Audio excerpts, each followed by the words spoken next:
Hey folks, and welcome to Truck King. Today we're looking at something very specific. How do baby seats install into a 2024 Ford F-150 SuperCrew? Half-ton pickup trucks have gotten so big, and these really are proper family haulers these days. But still, if you install a baby seat, does that mean your front seat space is going to be compromised? We're going to look at that, and we'll talk you through how to use the top tethers in this truck, which is the same as a lot of trucks, so make sure you stay tuned.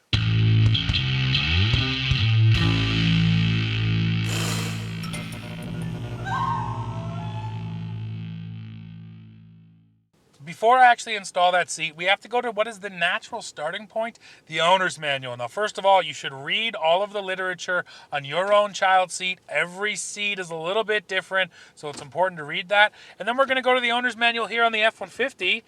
And on this product, it's actually built in to the infotainment screen. So there is no physical owner's manual anymore. And I already searched for child seat.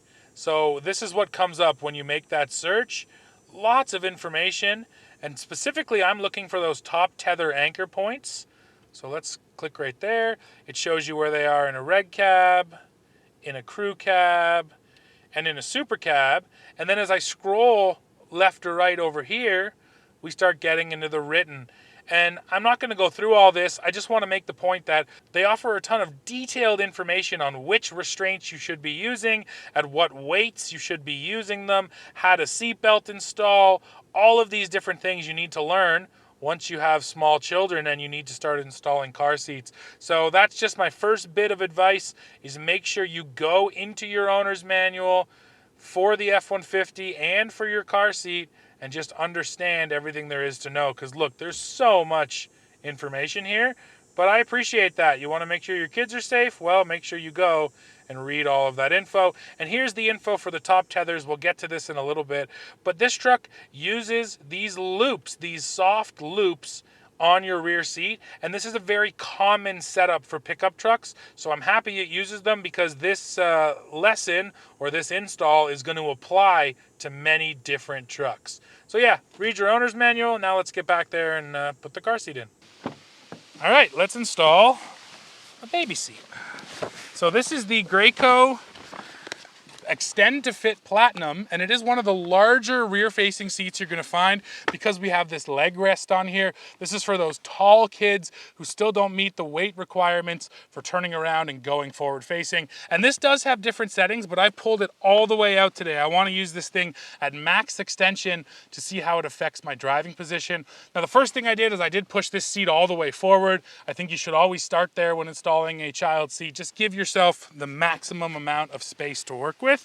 Next up, we're going to attach to our lower latch anchors. And I will say these lower latch points are really exposed, really easy to get to. Sometimes they're jammed in the seat cushions, but that's not the case here.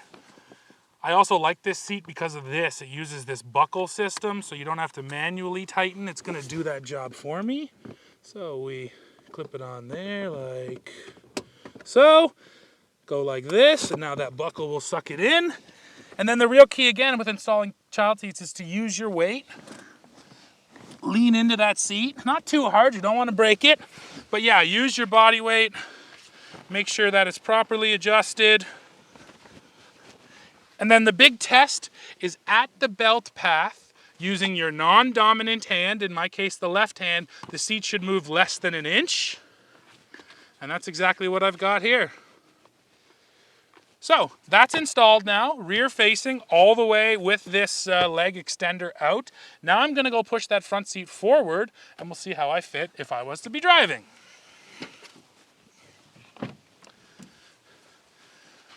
So we go by the sheet of paper rule, which is to say a sheet of paper needs to fit between my seat and the car seat. The other thing I recommend you do is push on the seat, because once you sit down it can kind of move back or bend back a little bit.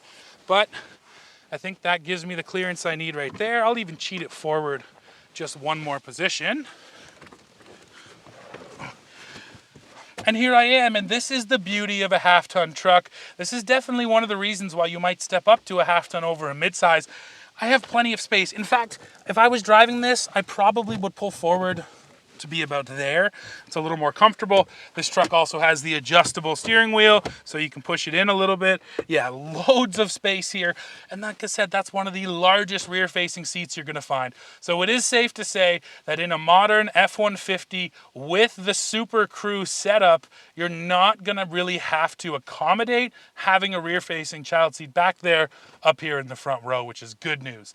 Now let's install that same car seat forward facing and we'll look at the top tethers.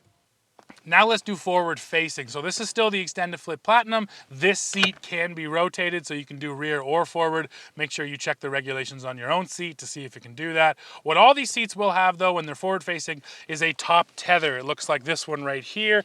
And yeah, it's meant to go back to an anchor that's usually behind the seat. Sometimes it's on the seat back. And in the case of pickup trucks, it's actually generally this loop system. So you've probably seen these material loops on the back of trucks. The idea is you're going to use 2 of them for your top tether. So I'll show you what I mean. If you're installing here on the driver's side, you're going to take that top tether, pass it through the first loop, making sure to keep it flat so there's no twists in it. And then you're going to go over to the middle loop and you're going to attach it on right here. Now, if you were installing this seat in the center position, you would do the opposite. You'd use this one as the redirect loop and you'd attach it to one of these outside positions. Now that I'm like that, you'll see the top tether goes straight back, and that's what you want. You want it to be held straight. I'm able to tighten this up as I put the seat in place. Make sure that's nice and tight. Awesome. So yes, if you've ever wondered what those loops are, that's what they're here for. Oh, and you have to remove the headrests. I already did that here. So now we're also going to do something a little bit different here. Rather than use the lower latch positions, I am going to use the seatbelt to seatbelt install this thing forward facing. So the best thing I can recommend here is pull out as much seatbelt as you can. Kind of grab it with both hands so I'm left with this big long tail here. And then you can go ahead and pass that long tail through your seat, like so. Plug it in to your seatbelt, and there we go. So now to make sure your seatbelt installation is correct, you got to pull all that slack through, and then you got to lock your seatbelt. And then, like earlier I mentioned, put your weight on the seat and pull that seatbelt and keep on locking it until you can't get it to lock anymore. And yeah, once again, less than 1 inch at the belt path. This seat is super solid. I like to go back to my top tether and just make sure it's still tight, because once you've tightened the bottom, sometimes this one can loosen up a bit. But yeah, it still feels super tight, and that's the key with the top tether is, look, at the top of the seat, it's secure onto the seat back, which is very important. So after doing all of this, I can confirm that the 2024 F-150 SuperCrew is excellent for child seats. No matter how big your car seats are, they're gonna fit in here, and they're gonna fit in here with not too much hassle. So yes, definitely a thumbs up on the F-150 for kids.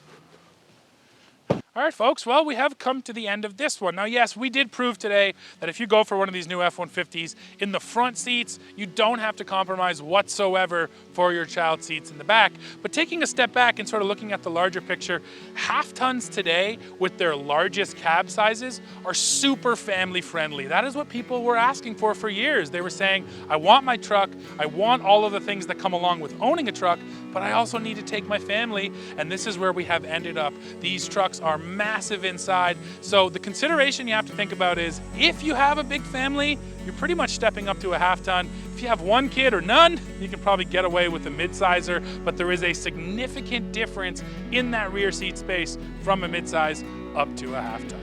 So yeah, folks, that is it for this one. Now, of course, I need to hear from you. Drop in the comments. Let me know about everything you saw in this video. Do you appreciate these videos? I like doing them. I have 3 young kids myself, all under the age of 6, so I'm very firmly in the middle of my car seat years. So yes, this is something I deal with all the time, and that's why I wanted to bring these videos to you. So leave that comment. While you're down there, don't forget to hit like, hit subscribe, hit join to become a member, and then come right back here to Truck King to see what we're testing next.